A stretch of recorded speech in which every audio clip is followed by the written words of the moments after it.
వాడు చచ్చిపోవాలి అంతేగా.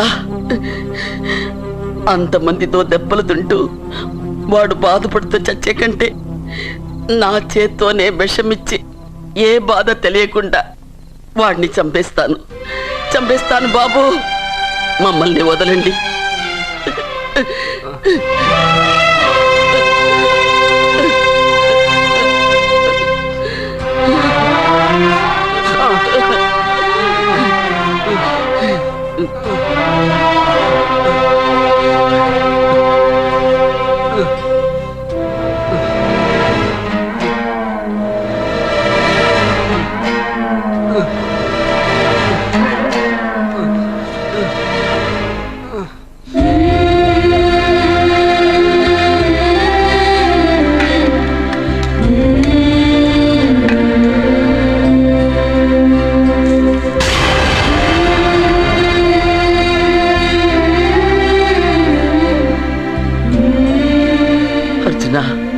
నా చేత్తో నీకు విషం తినిపించడం తప్పు కాదు కదా? కాదని చెప్పరా? పెట్టమమ్మా, పెట్టు. మోసాలు చేసే వాళ్ళ మధ్యన బ్రతికే కంటే చచ్చిపోవడం మంచిది. నీ చేత్తో విషం తిని తృప్తిగా చచ్చిపోతా. రే నాన్న, ఈ విషయం ముందు నేను తినకుండా నీకే ఎందుకు పెడుతున్నాను తెలుసా? ఒకవేళ నేను చచ్చిపోయి నువ్వు బతికావనుకో, ఆ నీచులు నిన్ను చిత్రహింసలు చేస్తారా? ఆ దెబ్బలు ఆ బాధలు లేకుండా ముందు నువ్వే దేవుడి దగ్గరికి వెళ్ళిపో. ఆ తర్వాత నేను కూడా నీతో పాటు వచ్చేస్తాను.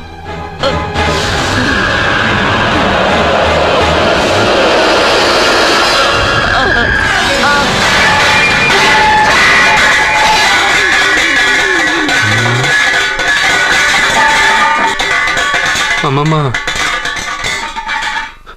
అమ్మమ్మ, అమ్మమ్మ,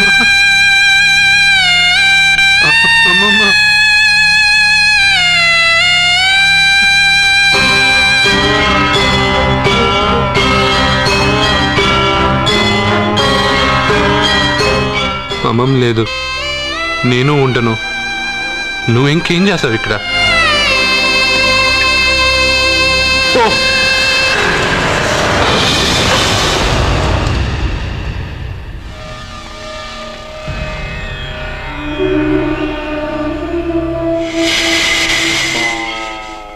పెద్దబాబు, నన్నేం చెయ్యొద్దు. మా అమ్మమ్మకి తలకొరువు పెట్టి నేను మా అమ్మమ్మ దగ్గరికి వెళ్ళిపోతాను. నేను మళ్ళీ మీకు కనిపిస్తే మీరే నన్ను చంపేయండి.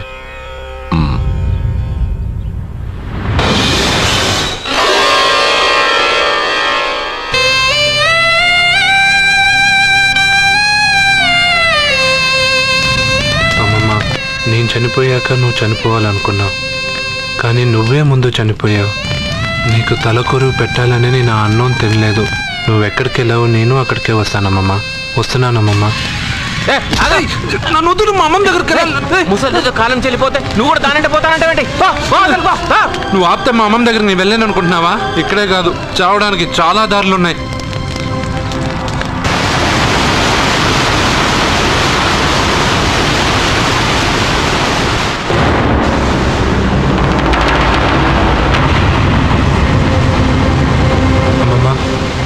నిన్ను వదిలిపెట్టి నేను ఉండలేనమ్మమ్మా. నువ్వెక్కడికి వెళ్ళావో నేను అక్కడికే వస్తున్నా.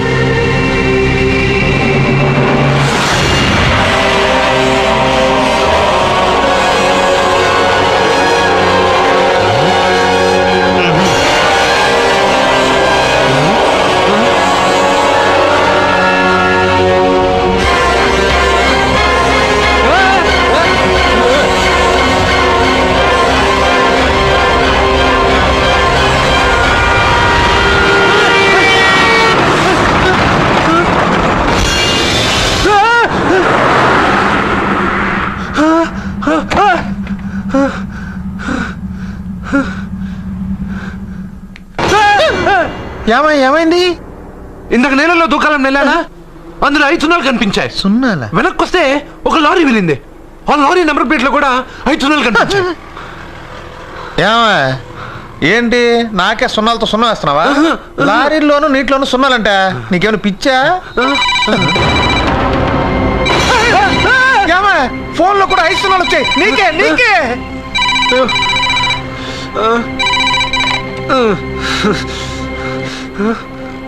అర్జున్, ఆ ఎస్టీడీ బూత్ లో ఏం చేస్తున్నావు? ఎందుకురా భయపడుతున్నావు? ఎవరు మాట్లాడేది? రామకృష్ణ మఠం పక్కన శ్రీ విద్యానికేతన్ స్కూల్ హోర్డింగ్ ఉంది. దాని ఎదురుగా ఉన్న under construction building 8th floor కి రా. నేనెవరో నీకు తెలుస్తుంది.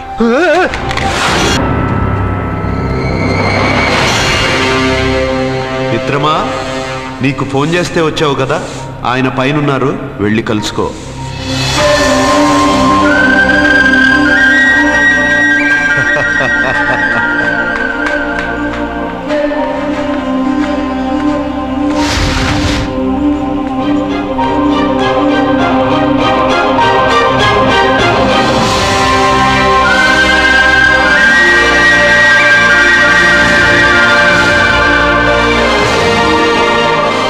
నువ్వు ఇప్పుడే కదా కింద ఉన్నావు, పైకి ఎప్పుడు వచ్చావు? కింద ఒక డ్రెస్ పైన ఒక డ్రెస్సా? సరే గాని నువ్వెవరు? నన్ను ఎందుకు రమ్మన్నావు? నువ్వు మీ అమ్మమ్మ చేతిలో పడి చచ్చిపోవాలనుకున్నావు, కాటి కాపిరి వదల్లా. లోయలో దూకి చచ్చిపోవాలనుకున్నావు, నేను వదల్లా. 5 సున్నాలు నీళ్ళల్లో చూపించి నిన్నిక్కడికి రప్పించాను. అంటే నువ్వు నా గురించి తెలుసుకునే ముందు నీ గురించి నువ్వు తెలుసుకో. నువ్వు చావాలనుకున్నంత మాత్రాన చచ్చిపోలేవు. ఎవరి చావు వాళ్ళ చేతుల్లో ఉండదు మిత్రమా. నువ్వెవరు నేను చనిపోలే నేను చెప్పడానికి? నేను ఇప్పుడే మేడపై నుంచి దూకి చనిపోతాను. చూడు చూడు. Okay, jump.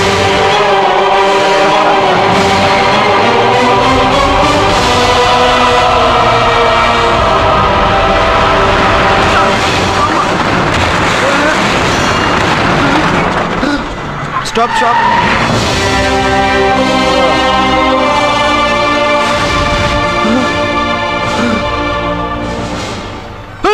Okay, thank you. అదెవడు కావాలయా? డబ్బుల్ది. డబ్బంటే డబ్బు అంటేనా? 200 కిలోమీటర్ల ముందు ఎక్కడప్పుడు ఏమన్నావు? దిగేటప్పుడు ఇస్తారన్నావు కదా, ఇప్పుడు డబ్బులా అంటావేంటి? డబ్బుల్ది, 100 రూపాయలది. 100 రూపాయలా? అంటే ఏంటి 100 రూపాయలు అంటే తెల్దా నీకు? ఏంటి ఎటకారమా? నీటి కనిపిస్తున్నావు కదా లారీకి ఎత్తుకున్నాను. నాకు ఇయ్యాల్సిన 100 రూపాయల బదులు 1000 రూపాయలు బదిలీ నీకు. దొంగ బేరం. ఇలా సార్ అయ్యే అతను 200 కిలోమీటర్ల ముందు మీ బండి ఎక్కాడా? అవునయ్యా, ఆడో పెద్ద 420 కేడి. అవ్వా సార్ ఇప్పుడే సార్ అతను 8వ అంతస్తులో ఉన్నాడు. అతను దూకమంటే నేను అక్కడి నుంచి దూకాను. ఏంటమ్మా 8వ ఫ్లోర్ నుంచి ఆడు దూకమంటే దూకేశావా? నువ్వు బతికేశావా? అది నేను నమ్మాలా? నువ్వు ఇప్పుడే కదా 8వ అంతస్తులో ఉన్నావు. ఎప్పుడు 200 కిలోమీటర్ల ముందు వెళ్ళి లారీ ఎక్కావా? 200 కిలోమీటర్లేంటి, 2000 కిలోమీటర్లైనా వెళ్ళి ఎక్కి రాగలను. మరి నీ సంగతి ఏమిటి? చస్తానన్నావు, చావలేదు. That is fate, నసీబ్. ఈ తలరాతను కాదని సూసైడ్ చేసుకునే వాళ్ళందరూ బతికేస్తారు నీలాగా. నా తలరాత నీకెలా తెలుసు? ఎవరికి ఎప్పుడు ఏం జరుగుతుందో నాకు బాగా తెలుసు. నీకన్నీ తెలియడానికి నువ్వేమన్నా దేవుడువా? అవును. నువ్వు దేవుడువా? ఎందుకు నవ్వుతున్నావు? నువ్వు చెప్పిన దానికి నవ్వు రాక? నువ్వు ఇందాక ఎక్కడి నుంచి దూకావు? మేడం మీద నుంచి. అప్పుడు ఎక్కడ పడ్డావు? రోడ్డు మీద. ఇప్పుడు ఎక్కడున్నావు చూడు. భయంగా ఉంది. నీకు భయమే కదా? ఏదో మొండిగా చావాలని డిసైడ్ అయిపోయావు. చావంటే నీకు భయమే కదా? సరే గాని నువ్వు దేవుడు అని చెప్పావు, కానీ చూడడానికి నువ్వు చాలా సింపుల్ గా ఉన్నావు. సింపుల్ గా ఉన్నానా? అయితే ఇప్పుడు చూడు. రే మీ అమ్మమ్మను కాదురా, నేనే. మళ్ళీ చూడు. నువ్వు కాదురా, నేనే. ఇలాగే ఉండిపోనా? వద్దు, ఇంతకు ముందు ఎలా ఉన్నావో అలాగే ఉండు. కానీ నువ్వు దేవుడు కాదు, నువ్వు ఎవరో మాయలు మరాఠీవి. ఆహా. అయ్యో రే కంగారు పడద్దు. ఎప్పుడైనా దేవుణ్ణి చూసావా? ఎందుకు చూడలేదు? మా ఊరి గుడిలో దేవుడు తలపైన పెద్ద కిరీటం, నడుంకొక చిన్న గుడ్డ కట్టుకొని ఒళ్ళంతా నగలేసుకుని ఉంటాడు. చాలాసార్లు చూశాను. అరే నేనే నగల కొట్లో ఆర్డర్ ఇచ్చి చేయించుకున్నట్టు చెప్తున్నావేంటి? అవన్నీ మీరిచ్చినవే. నేను ఎక్కడైనా ఉంటా, ఎలా అయినా ఉంటా ఏ రూపంలో అయినా కనపడతా. నువ్వు దేవుడు అంటున్నావు, పాప అమాయకుడైన ఆ లారీ డ్రైవర్కి డబ్బులు ఇస్తానని ఎందుకు మోసం చేశావు? తప్పు కదా మిత్రమా? డబ్బుకి దేవుడికి సంబంధం లేదు. డబ్బు మనిషి కనిపెట్టింది. మీరు డబ్బుని లక్ష్మీదేవిని పూజిస్తున్నారు, కానీ లక్ష్మీదేవి ఫోటో డబ్బు మీద లేదే. మహాత్మా గాంధీ ఫోటో డబ్బు మీద ఉంది. మీరు ఖర్చు పెడుతున్న డబ్బు పైన సంతకం ఆ పరమేశ్వరుడిగా, ఎవరో రిజర్వ్ బ్యాంక్ గవర్నర్ది. మీరు ఎంతో మంది దేవుళ్ళని కొలుస్తారు కదా, మరి ఆ పేర్లు రాయకుండా మీరు మాట్లాడుతున్న భాషల పేర్లు డబ్బు మీద ఎందుకు రాశారు? అలాంటి డబ్బు ఆ లారీ డ్రైవర్కి ఎందుకు ఇస్తానురా? ఇంకో వారం రోజుల్లో ఆ లారీ డ్రైవరు మీ డబ్బులో 10 లక్షల లాటరీ గెలవబోతున్నాడు. నన్ను తిట్టుకుంటున్న లారీ డ్రైవరు ఆ డబ్బు గెలవగానే నాకు కొబ్బరికాయలు కొడతాడు. నన్ను కొలిచే అందరినీ వదిలిపెట్టి నీ ముందుకు ఎందుకు వచ్చానో తెలుసా? నీ మంచి మనసు చూసి. నువ్వు అందరి కోసం దండం పెట్టుకుంటావు, నీ కోసం పెట్టుకోవు.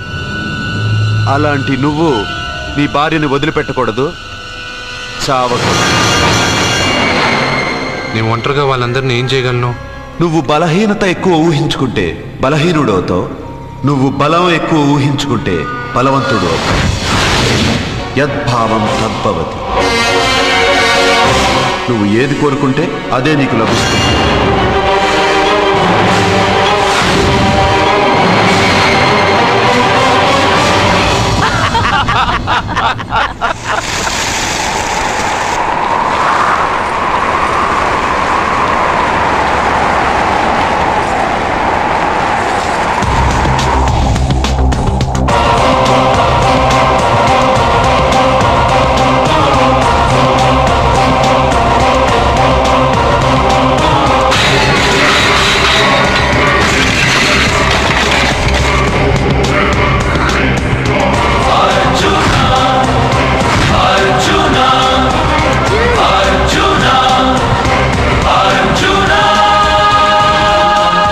బతికొచ్చేశాడు.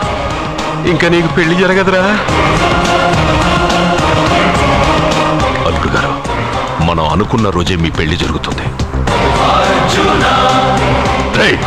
వేసేద్దాం వాడిని.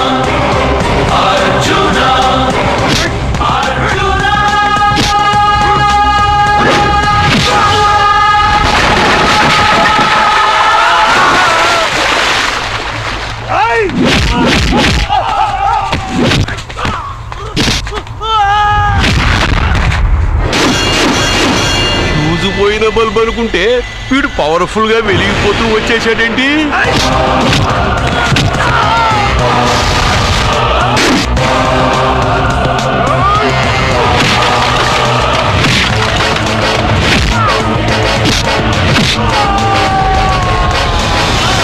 చూడండి సార్, షాకుల మీద షాకులు ఇస్తున్నాడు.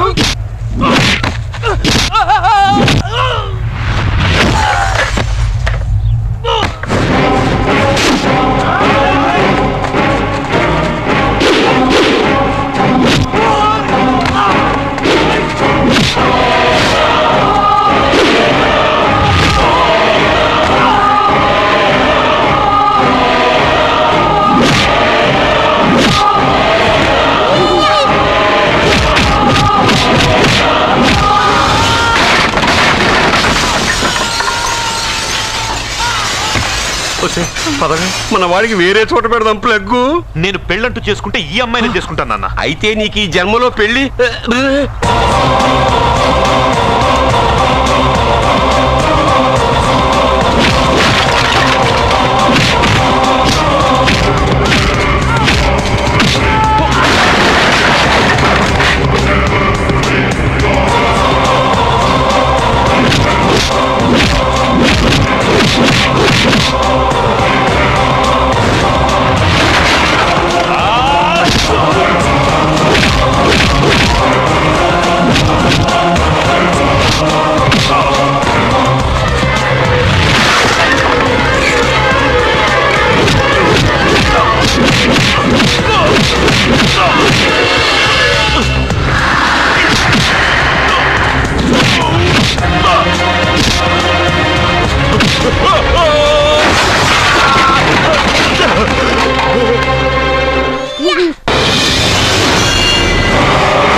పెంచి అన్నం పెట్టిన ఆ తల్లి కుంకుమ చెరిగిపోకూడదనే నిన్ను వదిలేస్తున్నా.